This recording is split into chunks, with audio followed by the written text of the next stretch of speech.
नमस्कार दोस्तों, मैं महेंद्र प्रजापत आप सभी का हार्दिक स्वागत करता हूं मेरे अपने YouTube channel agriculture education with Mahendra sir. प्यारे विद्यार्थियों, इससे पहले वाले वीडियो में अपन ने कृषि विज्ञान के अंदर पशुपालन सब्जेक्ट में अपन ने पशुओं के वर्गीकरण नामक टॉपिक का अध्ययन किया था, जिसमें अपन ने देखा था कि आमाशय की संरचना के आधार पर पशु 3 भागों में वर्गीकृत किए गए हैं। सबसे पहले प्रकार की बात करें तो वो था रुमंथी नॉन रूमिनेंट, दूसरा था अरुमंथी नॉन रूमिनेंट और तीसरा था आभासी रुमंथी, जिसे स्यूडो रूमिनेंट कहा था अपन ने। रुमंथी पशुओं की बात करें तो उसमें अपन ने समझा था कि वह पशु जिनका आमाशय 4 भागों में विभक्त रहता है। सबसे पहले भाग की बात करते होता है रुमेन, दूसरे की बात करते रेटिकुलम, तीसरे की बात करते ओमेजम और चौथे की बात करते मेजम। इस आधार पर अपन ने पशुओं का वर्गीकरण पढ़ा था। पशुपालन ही सब्जेक्ट में अपने को पशुपालन सब्जेक्ट में अपने को कृषि पर्यवेक्षक भर्ती परीक्षा में 3 यूनिटें वहाँ से निर्धारित की। सबसे पहले यूनिट की बात करें, सबसे पहली जो यूनिट है वो है नस्लों की, अर्थात पशुओं की नस्लें, और दूसरे की बात करें तो वो है पशुओं की बीमारियां, और तीसरे यूनिट की बात करें तो वो है अपना दूध उत्पादन, जिसे कहते हैं अपन मिल्क प्रोडक्शन। ठीक है, ये 3 यूनिटें निर्धारित कर रखी है। लगभग सभी से 5-5 प्रश्न पूछे जाते हैं। कुल मिलाकर पशुपालन सब्जेक्ट से अपने कितने क्वेश्चन पूछे जाते हैं? 20 प्रश्न होते हैं। कितने प्रश्न होते हैं? 20 प्रश्न, जिनमें से 5 यहाँ से, 5 यहाँ से और 5 यहाँ से पूछे जाते हैं। बाकी के 5 प्रश्न होते हैं वो सामान्य पशुपालन में से, जैसे पशुगणना हुआ, ठीक है, और उसी के साथ में पशु की आयु का निर्धारण होता है, पशुओं का वर्गीकरण होता है, पशुशाला में काम आने वाले यंत्र, औषधियाँ, औजार वगैरह, उन सभी में से होते हैं। इस आधार पर अपन पशुपालन सब्जेक्ट का निर्धारण कर रहे हैं और उसका अध्ययन कर रहे हैं। ठीक है, आइए विद्यार्थियों, अब अपन अगले टॉपिक पर चलते हैं। देखो, प्रत्येक वीडियो को देखने के लिए आप हमारे चैनल को सब्सक्राइब करना ना भूलें, ताकि आने वाले प्रत्येक वीडियो की जानकारी आपको ज़रूर मिल जाए। इसके बाद में अपन शुरुआत करते हैं गाय की नस्लों से, और गाय की नस्लों के बारे में अपन बात करें तो देखो, थोड़ा समझना कि गाय की नस्लों की बात करें या गायों की बात करें, अपन थोड़ी देर नस्लों को हटा दें, अपन गाय के बारे में सामान्य जानकारी पढ़ेंगे। गाय की बात करें तो गाय मुख्य रूप से 2 प्रकार की होती है। कितने प्रकार की होती है? 2 प्रकार की। सबसे पहले प्रकार की बात करें तो वो होती है देसी गाय। देसी गाय की बात करें तो इसे कहते हैं अपन कुबड़ युक्त, अर्थात आपने देखा होगा देसी गाय, जिसे अपन एक तरीके से भारतीय गाय भी कहते हैं, जिसमें कुबड़ पाई जाती है। पशु की जो रीढ़ की हड्डी होती है, ठीक है, गर्दन के पीछे वाला जो भाग होता है उस पर थोड़ा सा उभार होता है, जिसे कहते हैं कुबड़। और एक दूसरी पाई जाती है, उसे कहते हैं विदेशी गाय। क्या कहते हैं उसे? विदेशी गाय। ठीक है, विदेशी गाय की बात करें तो ये होती है कुबड़ रहित, मतलब इसमें कुबड़ नहीं पाई जाती। ठीक है, देखो गायों की बात करें तो गाय 2 प्रकार की हो गई। देसी गाय जिसे कुबड़ युक्त होती है, विदेशी गाय जो कुबड़ रहित होती है। देसी गाय के वैज्ञानिक नाम की बात करें अपन इसके, तो देसी गाय का वैज्ञानिक नाम जो होता है, जूलॉजिकल नेम, उसकी बात करें तो वो होता है बोस इंडिकस। क्या होता है? बोस इंडिकस। ठीक है, अपन बात करें विदेशी गाय की, तो विदेशी गाय का जो वैज्ञानिक नाम या जूलॉजिकल नेम होता है वो होता है बोस टोरस या टेरिस। ठीक है, अर्थात गाय 2 प्रकार की हो गई, देसी और विदेशी। देसी गाय के वैज्ञानिक नाम की बात कर तो बोस टोरस है, देसी गाय की बात कर तो बोस इंडिकस है, और विदेशी गाय की बात कर तो बोस टोरस या टेरिस होता है। बात करें अपन गाय के फैमिली, परिवार या कुल की, तो वो होता है बोविडी। कौन सा होता है? बोविडी। ठीक है, गाय के कुल की बात की जाए तो बोविडी है। गाय में गुणसूत्र संख्या की अपन बात करें, क्रोमोसोम्स नंबर की, तो क्रोमोसोम्स नंबर होते हैं 2n = 60। दोनों प्रकार की गाय, देसी गाय में भी 2n = 60 होते हैं, विदेशी गाय में भी 2n = कितने होते हैं? 60 होते हैं। कुल या परिवार या फैमिली की बात करें तो वो कौन सी होती है? बोविडी होती है। कौन सी होती है? बोविडी। बात करें अपन गाय के बारे में, तो गाय का जो जीवन काल होता है वो जीवन काल होता है इसका 20 से 25 वर्ष। कितने वर्ष होता है? 20 से 25 वर्ष। ठीक है। इसी की बात में अपन बात करें गाय के नर पशु की, तो नर पशु जो होता है गाय में उसे कहते हैं अपन बुल या सांड कहा जाता है। मादा पशु की बात करें तो मादा पशु जो होता है उसे कहते हैं अपन काऊ। ठीक है। नवजात बछड़े की बात करें तो गाय का जो नवजात बछड़ा होता है उसे कहते हैं अपन काफ। क्या कहते हैं उसे? काफ। ठीक है, जिसे क्या कहा जाता है? काफ कहते हैं। देखो एक बार दोबारा देखना, गाय दो प्रकार की हो गई। एक तो होती है देसी गाय जिसमें कुबड़ पाई जाती है, और एक होती है विदेशी गाय जो कुबड़ रहित होती है। देसी गाय की बात करें तो इसका वैज्ञानिक नाम होता है बोस इंडिकस, और विदेशी गाय की बात करें तो इसका वैज्ञानिक नाम होता है बोस टोरस या टेरिस होता है। कुल की बात करें, परिवार की बात करें गाय के, तो गाय का कुल या परिवार होता है बोविडी। गुणसूत्र संख्या की बात करें तो 2n = 60 होता है। जीवन काल या जीवन अवधि की बात करें तो 20 से 25 वर्ष होती है। नर पशु की बात करें तो उसे बुल या सांड कहा जाता है। मादा पशु काऊ कहलाती है। नवजात बछड़ा काफ कहलाता है। इसी के बाद में ब्याने की प्रक्रिया की बात करें, ब्याने या प्रसव प्रक्रिया की बात करें तो वो कहलाती है केल्विंग या काल्विंग। ठीक है। कितनी ही बार क्वेश्चन पूछा गया है गाय का कि गाय में ब्याने की प्रक्रिया क्या कहलाती है, तो गाय में ब्याने की प्रक्रिया या प्रसव प्रक्रिया की बात कर तो वो कहलाती है केल्विंग या काल्विंग कहलाती है। शारीरिक तापमान की बात करें तो शारीरिक तापमान जो होता है गाय का, शारीरिक तापमान की बात करें तो शारीरिक तापमान होता है 38.5 डिग्री सेंटीग्रेड। ठीक है। कई बार क्वेश्चन पूछा गया है कि गाय के शरीर का शारीरिक तापमान कितना होता है, तो वो कितना होता है? 38.5 डिग्री सेंटीग्रेड होता है। ठीक है। उसके बाद में गाय के मांस की अपन बात करें तो गाय का जो मांस होता है उसे कहते हैं बीफ। क्या कहते हैं? बीफ। देखो मांस वाले टॉपिक से क्वेश्चन 100% पूछा जाता है। ठीक है। आप किसी भी प्रकार से समझना मांस वाले टॉपिक में से, अर्थात पशुओं के जो मांस होते हैं उन्हें क्या क्या कहा जाता है, उनमें से क्वेश्चन जरूर पूछा जाता है। जैसे गाय के मांस की बात करें तो बीफ कहलाता है। नवजात बछड़े के मांस की बात करें, गाय का जो नवजात बछड़ा होता है, नवजात बछड़े का मांस, गाय के नवजात बछड़े का जो मांस होता है उसे कहते हैं व्हील। क्या कहते हैं? व्हील।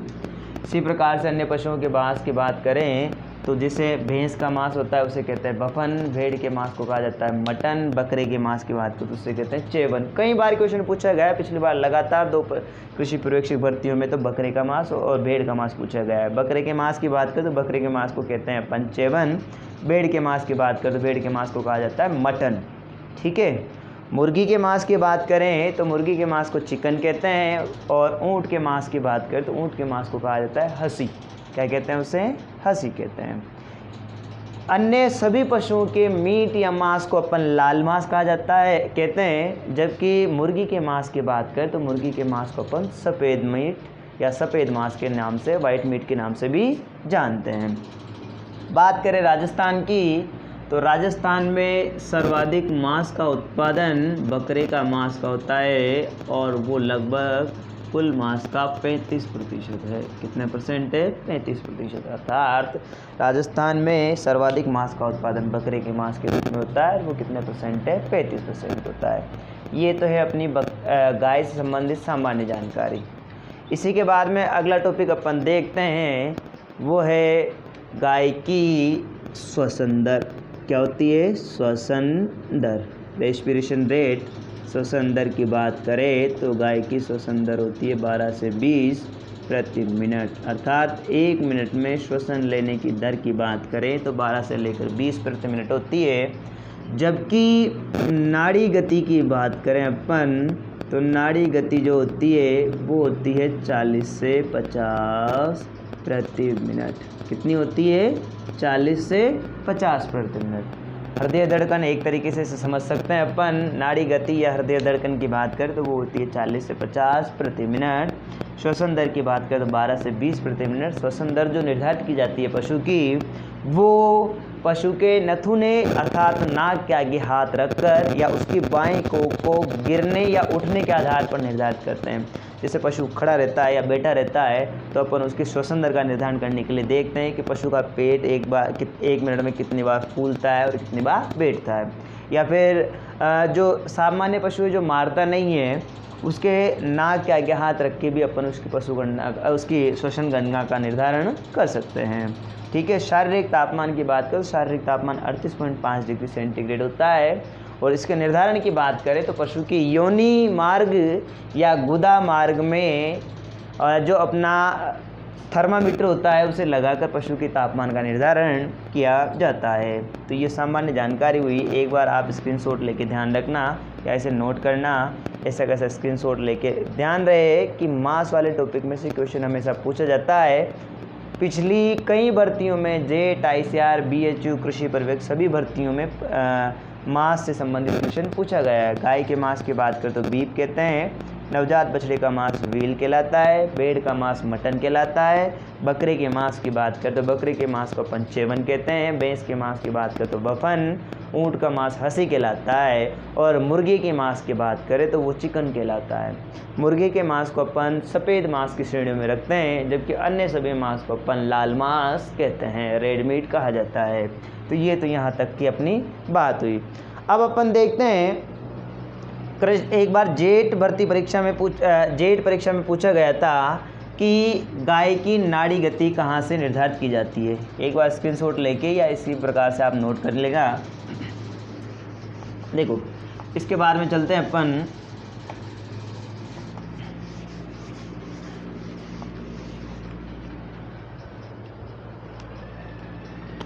देखो नाड़ी गति की समझना।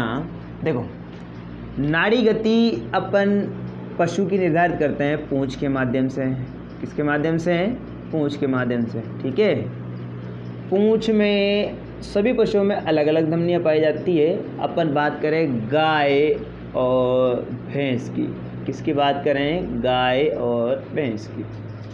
गाय और भैंस की पूंछ में स्थित कॉक्सिजियल धमनी, जिसे कहते हैं अपन अनुत्तरिक धमनी, जिसे क्या कहते हैं अपन? अनुत्तरिक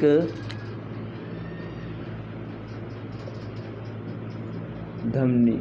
ठीक है। इसके द्वारा ज्ञात करते हैं। अर्थात गाय और भैंस की जो नाड़ी गति होती है 40 से 50 प्रति मिनट, उसका जो निर्धारण करते हैं अपन वो किसके माध्यम से करते हैं?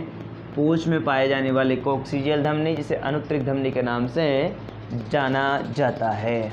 ठीक है। ये हो गई नाड़ी गति अपनी।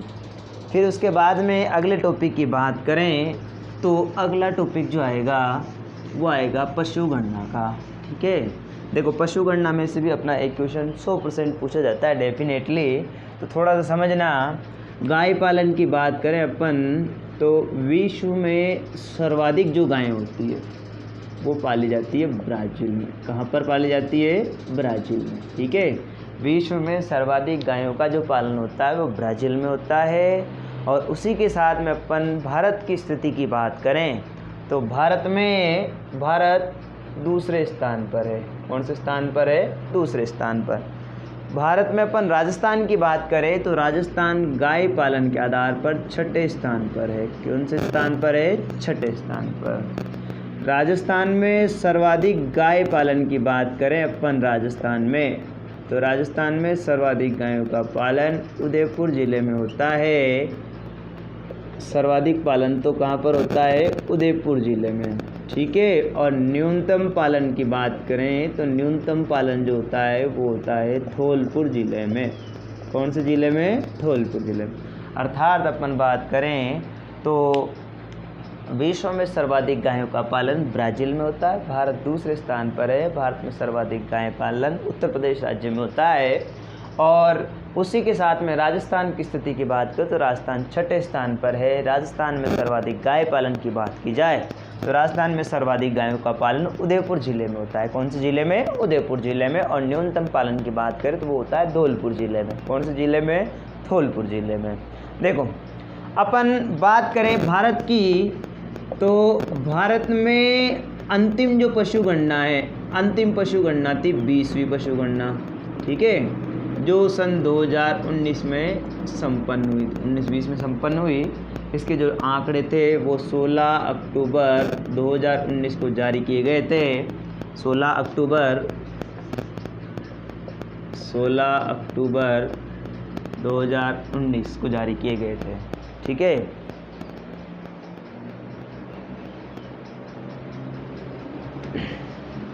इसके आधार पर अपन भारत की बात करें तो इसके आधार पर भारत में गायों की जो संख्या थी वो थी 19.90 करोड़। भारत के प्रमुख पशुधन की बात करें तो भारत का प्रमुख पशुधन गाय है। कौन सा है? गाय। राजस्थान के प्रमुख पशुधन की बात करें तो राजस्थान का प्रमुख पशुधन बकरी है, अर्थात राजस्थान में सर्वाधिक पाला जाने वाला जो पशुधन है वो बकरी है। जबकि भारत की बात करें तो भारत में सर्वाधिक मात्रा में पालन किसका होता है? गाय का होता है। गाय में भारत में गाय की कुल संख्या की बात करें तो 19.90 करोड़ है। बात करें अपन राजस्थान की तो राजस्थान में अंतिम पशुगणना के आधार पर गायों की संख्या की बात करें तो वो है 1.39 करोड़। कितने करोड़ है? 1.39 करोड़ है, ठीक है। अब एक बात छोटी सी जानकारी मैं आपको पशुगणना संबंधित दे रहा हूँ। देखो पशुगणना की बात करें अपन तो पशुगणना का कार्य राजस्व विभाग अजमेर के द्वारा किया जाता है। किसके द्वारा किया जाता है? अजमेर के द्वारा ना। पशुगणना प्रत्येक 5 वर्ष के अंतराल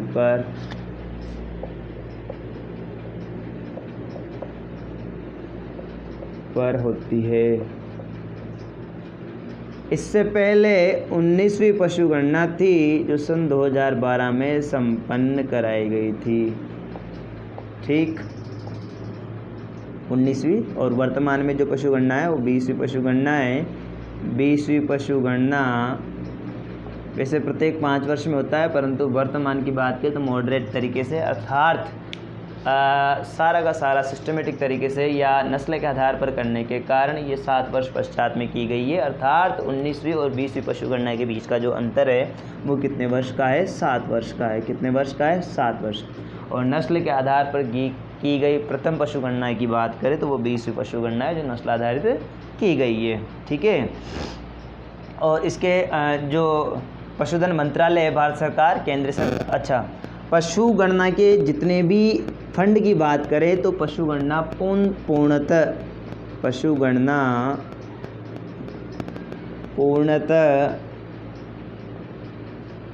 केंद्र पोषित होती है।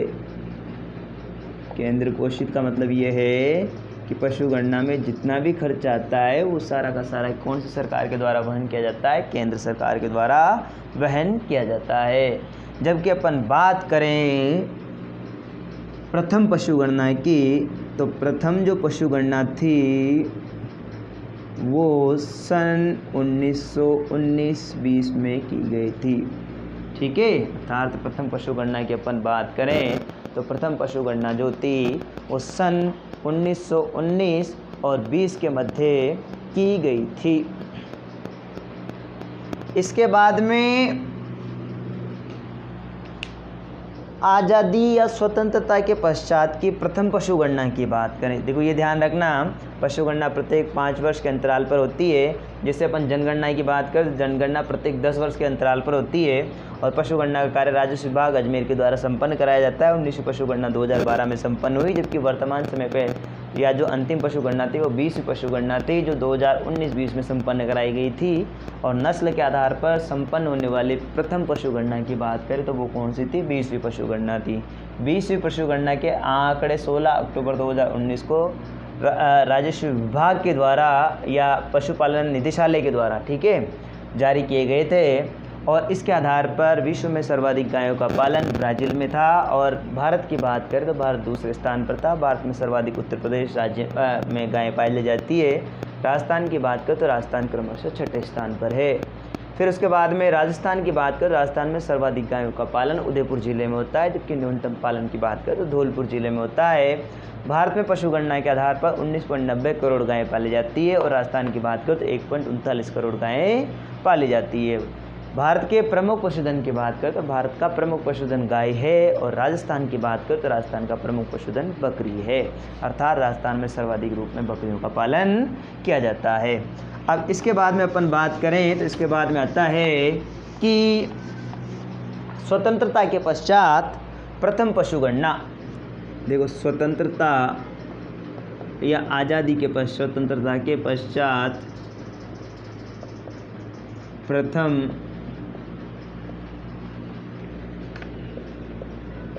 पशुगणना 1951 में की गई।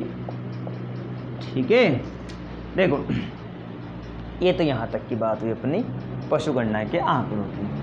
ठीक, अब इसके बाद में अपन देखते हैं गो अनुसंधान निदेशालय की, गो अनुसंधान निदेशालय।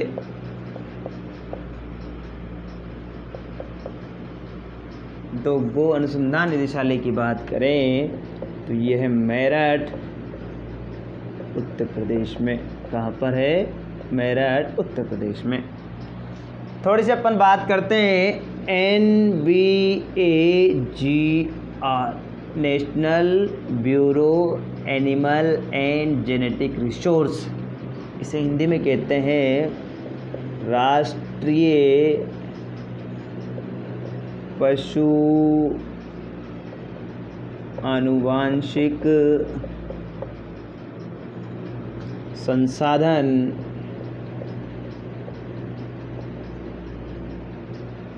ब्यूरो, और ये है अपने करनाल, हरियाणा। NBAGR करनाल, हरियाणा। कई बार क्वेश्चन पूछा गया है कि राष्ट्रीय पशु आनुवांशिक संसाधन ब्यूरो कहाँ पर स्थित है, तो उसकी बात करें तो वो करनाल, हरियाणा में है। इसके आधार पर भारत में मान्यता प्राप्त गाय की नस्लों की बात करें तो वो है 30 नस्लें। कितनी नस्लें हैं? 30 नस्लें। अब आप most important, very most important लगा के लिखना या ध्यान से सुनना, समझना। इसके आधार पर गाय की 30 नस्लें पाली गई है, जिन्हें आर्थिक उपयोगिता के आधार पर अपन, अर्थात राष्ट्रीय पशु आनुवांशिक संसाधन ब्यूरो करनाल, हरियाणा के आधार पर जो मान्यता प्राप्त नस्लें हैं वो है 30 नस्लें। कई बार क्वेश्चन आया हुआ है कि राष्ट्रीय पशु आनुवांशिक संसाधन ब्यूरो करनाल, हरियाणा के आधार पर भारत में गाय की मान्यता प्राप्त नस्लें कितनी हैं, उनकी बात करें तो वो है 30। कितनी है? 30, जिन्हें आर्थिक उपयोगिता के आधार पर अपन कितने भागों में विभाजित करते हैं? 3 भागों में। पिछली बार भी कृषि पर्यवेक्षक भर्ती परीक्षा में, जेट, ICR, BHU, इन परीक्षाओं में तो हर बार क्वेश्चन पूछा जाता है कि निम्न में से कौन सी नस्ल द्विप्रयोजनीय है, या निम्न में से कौन सी नस्ल दूध प्रयोजन हेतु पाली जाती है, या निम्न में से कौन सी नस्ल बोझा ढोने हेतु या भार वहन हेतु पाली जाती है। देखो, मैं आपको फिर से समझा रहा हूँ, बता रहा हूँ। एक तो मांस वाले टॉपिक में से और एक अपने नस्लों के वर्गीकरण में से, गाय की नस्लों के वर्गीकरण में से। देखो कितने प्रकार की है? 3 प्रकार की। ठीक है, देखना 3 प्रकार की कौन कौन सी है। नंबर 1 वो है दुधारू नस्लें। कौन सी नस्लें? दुधारू, दूध प्रयोजन हेतु पाली जाती है। नंबर 2 द्विप्रयोजनी नस्लें, भारवाही नस्लें। वह नस्लें जिन्हें बोझा ढोने हेतु पाला जाता है। और नंबर 3 है अपने, वो है द्विप्रयोजनी नस्लें। कौन सी नस्लें? द्विप्रयोजनी नस्लें। ड्वेल पर्पज जिसे कहते हैं, जिन्हें बोझा ढोने हेतु भी पालते हैं कुछ क्षेत्रों में दूध उत्पादन हेतु भी पाला जाता है। दुधारू नस्लों की बात करें तो मोस्ट 5 स्टार लगा के लिखना है इसको, क्वेश्चन आना ही है 100% इसमें से, ठीक है। दुधारू नस्लों की बात करें तो ये होती है साहिवाल। अपने जो पाठ्यक्रम में ना उन्हीं का वर्गीकरण बता रहे हैं आपको, ठीक है। साहिवाल, सिंधी,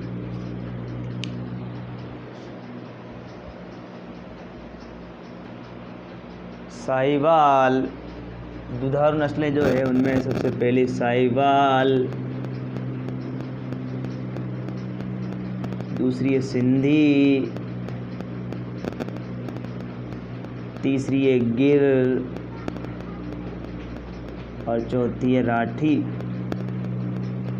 इन चारों नस्लों की बात करें तो इन चारों नस्लों को दूध प्रयोजन हेतु कई बार क्वेश्चन पूछा गया है कि साहिवाल किस प्रकार की नस्ल है। दुधारू, भारवाही, द्विप्रयोजनी या उपयुक्त में से कोई नहीं। तो आपको मुख्य रूप से याद रखना है साहिवाल, सिंधी, गिर और राठी ये चारों नस्लें हैं, इन्हें दूध उत्पादन हेतु पाला जाता है। भारवाही नस्लों की बात करें तो इसमें आती है नागौरी। सर्वश्रेष्ठ गुणवत्ता के जो बैल होते हैं या सबसे तेज़ दौड़ने वाले जो बैल होते हैं वो कौन सी नस्ल के होते हैं?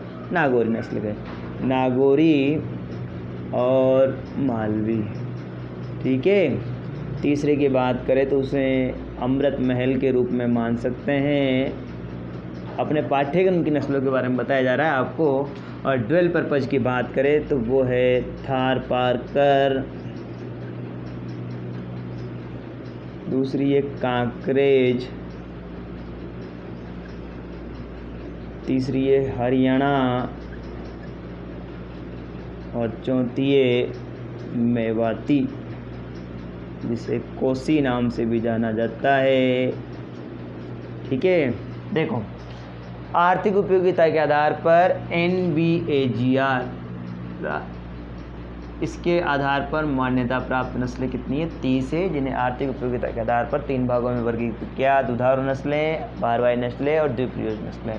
दुधारू नस्लें साहिवाल, सिंधी, गिर और राठी है। भारवाही नस्लों की बात करें तो नागौरी, मालवी और अमृत महल है। और द्विप्रयोजनी नस्लों की बात करें ड्वेल पर्पज की तो वो होती है थारपारकर, कांकरेज, हरियाणा और मेवाती नस्लें। संपूर्ण पाठ्यक्रम का अध्ययन करने के लिए वीडियो को अंत तक देखें और चैनल को ज़रूर सब्सक्राइब करें हमारे को। एक बार इसको नोट करें आप या स्क्रीनशॉट लेके अपने फ़ोन में संचित करें, ठीक है। ये देखो, इसके बाद में अपन वर्गीकरण की बात करें या दूसरे प्रकार की नस्लों की बात करें तो वो होती है अपनी संकर नस्लें। कौन सी होती है? संकर नस्लें, ठीक है। हाइब्रिड ब्रीड्स की बात करें तो संकर नस्लों में सबसे पहली देखते हैं अपन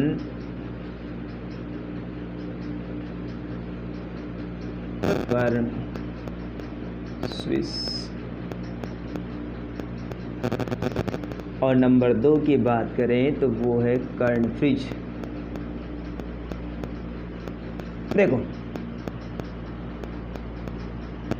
इन दोनों नस्लों की बात करें तो ये जो दोनों नस्लें हैं वो NDRI, national dairy research institute, राष्ट्रीय डेयरी अनुसंधान संस्थान से कहते हैं अपन राष्ट्रीय डेयरी अनुसंधान संस्थान। ये है अपना करनाल,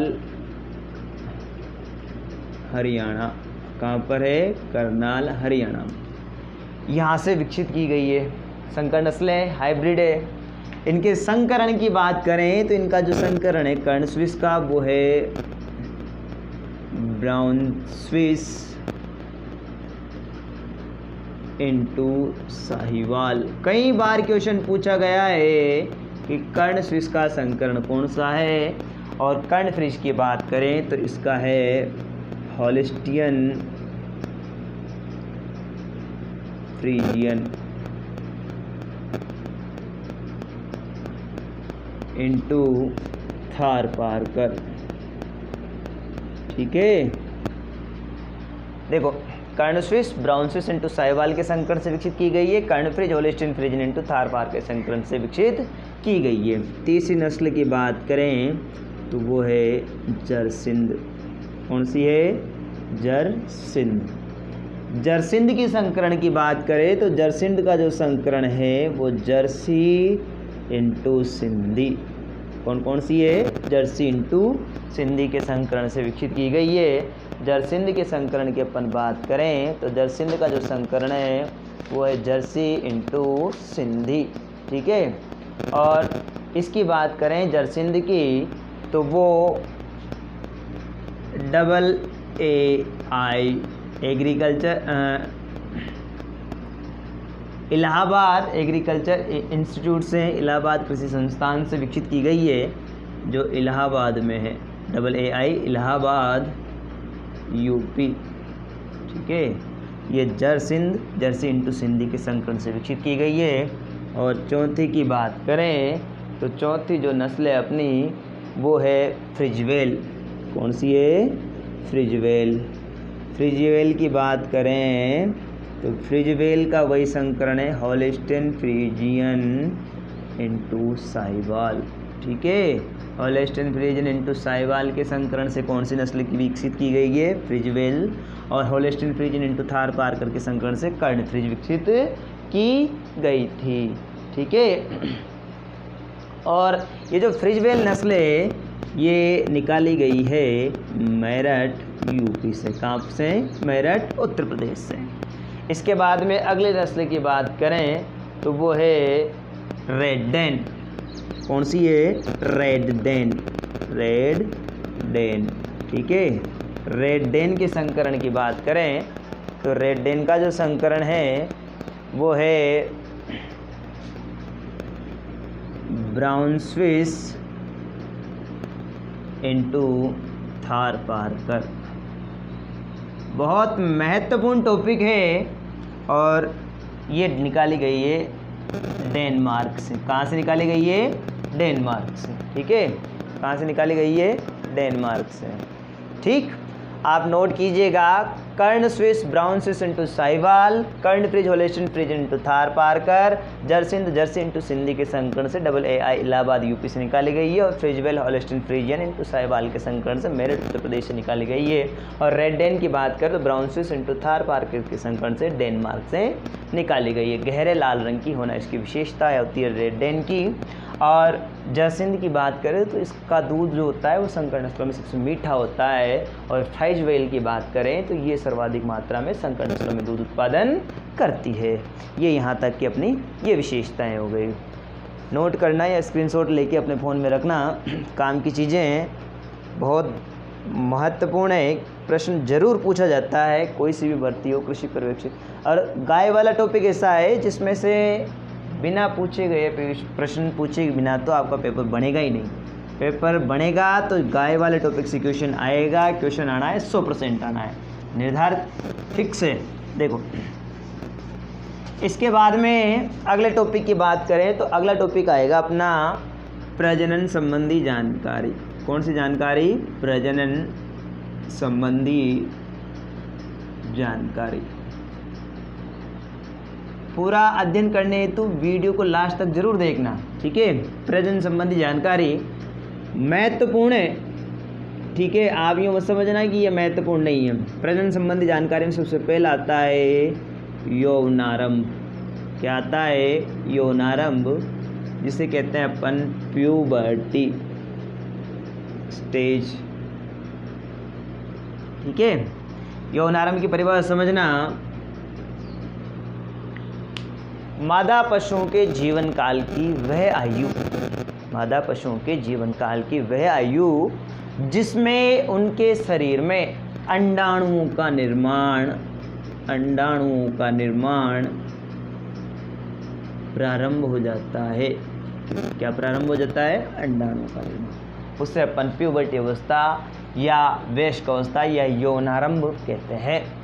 सभी पशुओं में अलग अलग समय पर यौनारंभ प्रारंभ होता है। सबसे पहले अपन बात करें भारतीय गायों की। किसकी बात करें? भारतीय गाय। भारतीय गाय की यौनारंभ की बात करें तो भारतीय गाय का जो यौनारंभ है वो होता है 2 वर्ष, जिसे कह सकते हैं अपन 24 माह। ठीक। इसके बाद में संकर गायों की बात करें, हाइब्रिड गायें, संकर गायों के बारे में इससे पहले जस्ट पढ़ा था अपन ने। संकर गायों की बात करें तो ये इनका होता है 18 माह का, कोष्टक में लिख सकते हैं अपन 1.5 वर्ष। ठीक है। इसके बाद में अपन बात करें विदेशी गायों की। कौन सी गायों की? विदेशी गाय। तो विदेशी गायों की बात करें तो उनका होता है 1 वर्ष, या कह सकते हैं अपन 12 माह। कितना कह सकते हैं? 12 माह। ये इनकी यौनारंभ आयु हो गई। नंबर दो जो टॉपिक आता है, ये जो अपने प्रजनन संबंधी जानकारी होती है इनमें 4 बिंदु महत्वपूर्ण होते हैं। ठीक है। एक तो यौनारंभ होता है, नंबर 2 मधचक्र,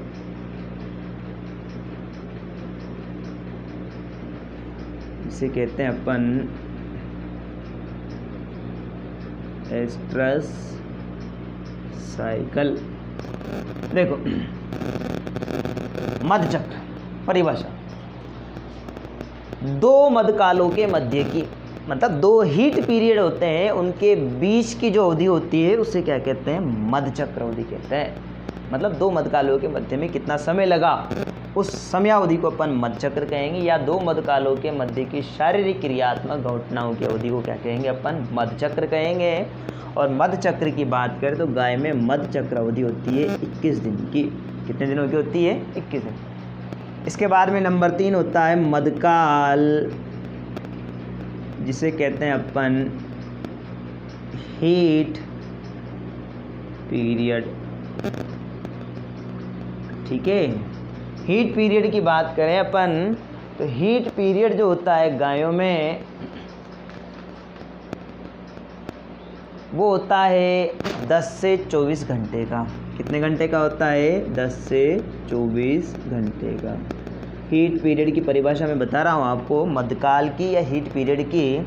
मधकाल की परिभाषा होती है कि मादा पशु का वह समय, ठीक है, जिसमें वो नर पशु से संभोग का इच्छुक होता है या नर पशु के साथ में समागम का इच्छुक होता है, उसे हीट पीरियड या मधकाल कहते हैं। और इसमें 10 से 24 घंटे होते हैं। अंतिम समय में गर्भित कराना सर्वश्रेष्ठ माना जाता है, क्योंकि उसमें पशु के गर्भित होने का जो संभावना होती है वो लगभग 80 से 90% हो जाती है। ठीक। इसके बाद में नंबर 4 गर्भावधि होती है। और गर्भावधि की बात करें तो वो होता है, इसे कहते हैं गेस्ट्रेशन पीरियड। ठीक है। और गेस्ट्रेशन पीरियड की बात करें तो होता है 282 दिन। कोष्टक में आप 280 से 85 दिन याद रखें, क्योंकि इनमें से कोई सी भी समयावधि पूछ ली जाती है। गर्भावधि की मैं परिभाषा बताता हूँ आपको कि मधकाल में आने के बाद में जो संभोग होता है, अगर उसमें पशु गर्भित हो जाता है तो गर्भित होने से पशु के बच्चे देने तक या जो प्रसव प्रक्रिया होती है वहाँ तक कितना समय लगा, उसे कहते हैं अपन गर्भावधि। जैसे अपन ने गाय में कहा था, गाय में प्रसव प्रक्रिया को क्या कहा था अपन ने? केल्विंग। क्या कहा था? केल्विंग या काल्विंग। क्या कहा था? केल्विंग या काल्विंग। ठीक है। ये होता है। तो गेस्ट्रेशन पीरियड या गर्भावधि की बात करें तो होती है 282 दिन, 280 से लेकर 285 दिन। इसी के साथ में आज की क्लास में समाप्त होती है। अगले वीडियो में आपको नस्लों से संबंधित जो जानकारी है या जो अपने पाठ्यक्रम में जो नस्लें निर्धारित कर रखी है उनका अध्ययन कराया जाएगा। वीडियो को अंत तक ज़रूर देखें, चैनल को सब्सक्राइब जरूर करें, आने वाले प्रत्येक वीडियो के बारे में यथासमय आपको जानकारी मिल जाए। ठीक है। और उसी के साथ में लाइक, कमेंट और शेयर करना ना भूलें। आपको किसी भी प्रकार की परेशानी हो तो हमारे कमेंट बॉक्स में लिखें, उसका प्रत्येक समाधान आपको दिया जाएगा। या किसी विद्यार्थी को किसी विशेष टॉपिक संबंधित परेशानी है तो वो हमारे कमेंट बॉक्स में लिखे, जिससे हम आने वाले समय में उन्हें पहले अध्यापन करा सकें। धन्यवाद। जय जवान जय किसान।